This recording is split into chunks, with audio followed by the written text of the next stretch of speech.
Kamusta mga YouTube engineers? Panibagong topic na may kinalaman sa pagtono ng makina, ang back pressure. Isa sa madalas pagdiskitan sa ating motor, ang tambutso. Maraming dahilan kung bakit natin ito ginagawa. Numero 1 ay para sa extra performance. Yung iba naman ay para lang sa forma. At syempre, may mga hindi nabiyayaan ng kagupuhan at hindi alam ng mga mama nila. Nasa ingay na lang ng motor na kapagyabang. Huwag mainsulto, ang purpose ng channel ay para ma-improve ang buhay ng mga kamote kagaya mo. YouTube Engineering, extra performance towards a better life and community. Subscribe now, it's free. Ang purpose ng tambutso ay para ma-direct natin ang mainit na exhaust gas papalayo sa mas safe na lugar. Gayun din ang pag-regulate ng noise pollution na nalilikha sa ating combustion engine. Yes, para sa mga hindi pa nakakaalam, ang ingay ay isa ring uri ng polusyon, maliban pa sa air pollutants na gawa ng incomplete combustion na nalilinis ng catalytic converter na nasa loob din ng isang exhaust system. Ang catalytic converter, panglinis ng pollutants, at mga baffles, pang-control ng ingay, ay nakakasagabal sa malayang pagdaloy ng exhaust. Gayun din ang ekstrang bigat na dadagdag nito sa ating motor. Kaya naman ang mga nabanggit na purpose ng tambutso na yan ay ang pumipigil sa makina para maka-attain ng maximum performance dahil sa back pressure. So bakit may nagsasabi na kailangan ng back pressure? Sa ating 4-stroke engine, ang power stroke lang ang nagdadagdag ng lakas. Sa intake stroke, may pigil na puwersa sa paggalaw ng makina dahil sa vacuum na nalilikha nito sa pagbaba ng piston. Sa compression stroke naman, ang pigil o kontrang puwersa ay ang pagkompress sa air-fuel mixture sa pagtaas ng piston. Sa exhaust stroke naman ay mayroon ding resistance na mechanical work na kailangan natin exert sa pag-evacuate ng high-pressure exhaust gas. Mas mataas sa back pressure, mas hirap umakyat ang piston at mas pigil ang makina. So bakit may nagsasabi sa barbershop na kailangan ng back pressure? Kailangan nga ba? Stay tuned. Subukan nating himayin ang nangyayari sa exhaust gas ng makina. Sa huling bahagi ng exhaust stroke, bago pa magsara ang exhaust valve, may maikling oras na sumasabay ang bukas ng intake valve. Ito ang tinatawag na overlap na nagbibigay daan sa tinatawag na exhaust gas scavenging o sa Tagalog, pagpurga sa natitirang exhaust gas. Dahil hanggang top dead center lang ang piston, may natitirang espasyo sa itaas o clearance volume kung saan matatrap ang exhaust gas kung hindi ito i-design na may scavenging effect. Kung may matitirang exhaust gas dito, mababawasan ng volumetric efficiency dahil mas kaunti ang fresh charge ng air-fuel mixture para sa susunod na cycle. In short, mas mahina ang performance pag walang scavenging na nagaganap o pagpurga sa remaining exhaust gas. Kung sobra naman ang scavenging effect dahil sa design ng overlap or pagkabawas ng back pressure, let's say dahil sa pagpalit ng free flow exhaust system, mataas ang tsansa na maraming nasasayang na gas na dumidiretso sa exhaust system dahil sa sobrang scavenging effect. Dito napapakinabangan ng back pressure dahil nakokontrol at nalilimitahan ng back pressure ang scavenging effect. Ang makina ay isang complex na bagay. May purpose bawat parte. Kung isa kang engineer at nirequire na sumunod sa regulasyon ng isang bansa na ang design mo ay dapat malinis at tahimik ang tambutso, kailangan mo ring i-design ang mga parts at timing sa makina para tumugma sa stock muffler, gaya ng disenyo ng hugis ng cam na kumokontrol sa pagbukas at pagsara ng intake at exhaust valve, gayon din sa overlap. Para sa mga may background at karanasan, madaling maunawaan. Ngunit nasasabi na naiintindihan mo lang isang bagay kung kaya mo na itong i-explain sa lola mo. So, ituloy natin ang video. Ituloy natin ang video para mas maunawaan natin ang scavenging effect at kung paano natutune ang performance ng makina depende sa size ng tubo. Maliliit na makina ang common dito sa Pilipinas. Mapapansin natin na maninipis ang stock pipe or elbow. According to theories, mas mabilis ang velocity ng hangin sa mas masikip na tubo. At ito ay nakakapekto sa momentum ng exhaust gas na nakakapekto rin sa scavenging effect. Hindi tuloy-tuloy ang daloy ng intake at exhaust sa ating 4-stroke engine. Gawa ng bukas-sara ang exhaust valve, pulsating ito by nature.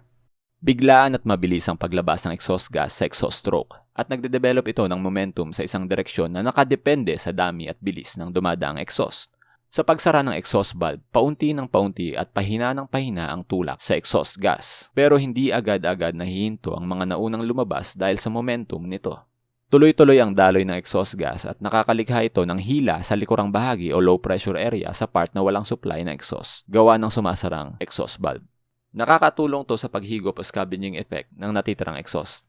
Kung may mas mababang pressure sa dadaanan ng exhaust sa simula ng susunod na exhaust stroke, mas malayang makakagalaw ang piston, kaya makakatulong to sa performance ng makina.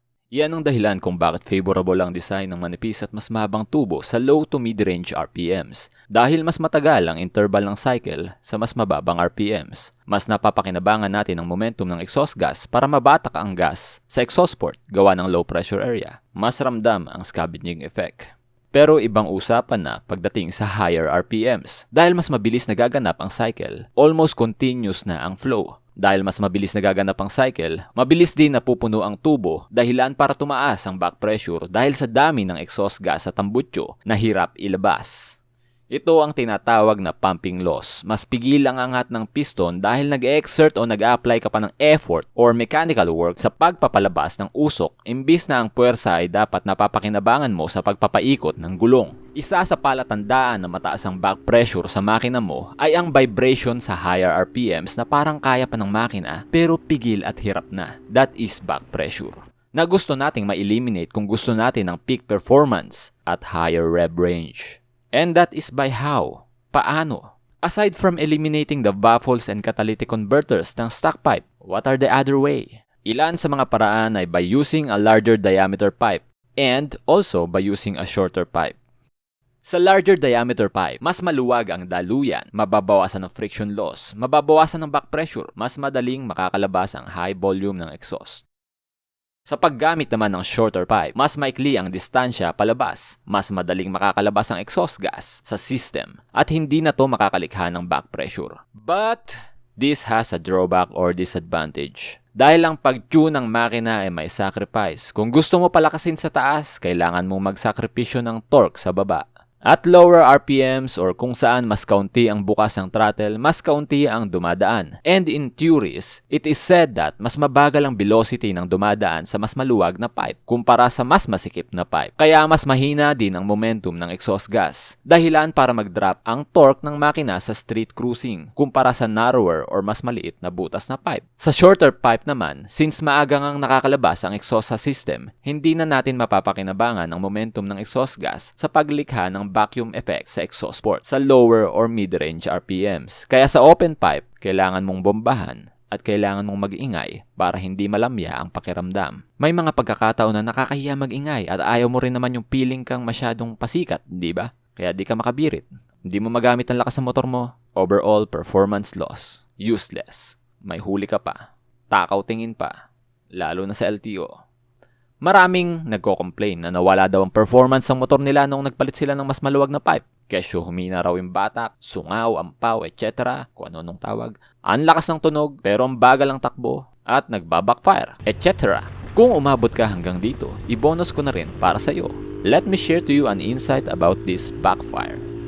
Lean mixture at backfire. Madalas na na-experience at nakakalitong nangyayari sa pag-modify o pag-install ng aftermarket muffler. Nakakalito dahil pag lean mixture, hindi ba ang ibig sabihin nun ay almost sunog na lahat ng gas? Ma-excess oxygen ka pa nga, di ba? At kapag naman may backfire, ibig sabihin naman nun ay may afterburn na nagaganap sa exhaust system dahil may excess fuel. Kung lean mixture at malinis ang plug reading natin, bakit may excess gasoline sa exhaust? Weird.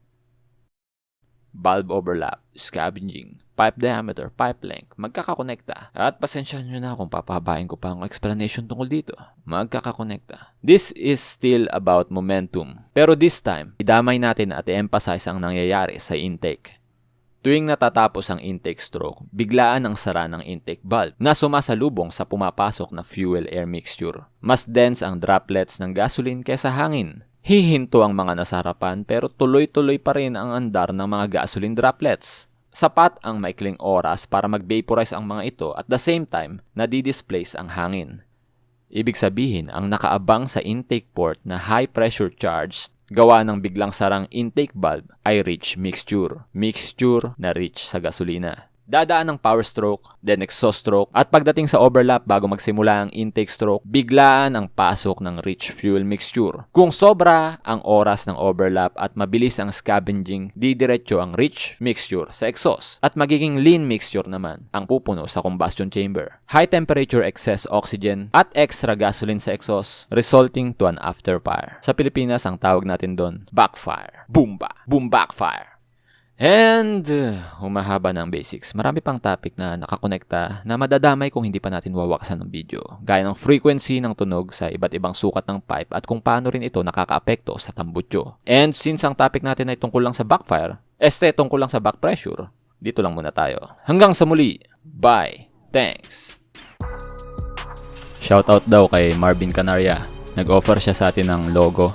Saka si Kevin Miranda. Thanks sa mga works nyo. Salamat sa offer nyong logo. Napangitan yata kayo dito sa may sa logo ko kaya sinenda nila ang logo. Yung iba nagpapa-shoutout, next shoutout na lang. Thanks.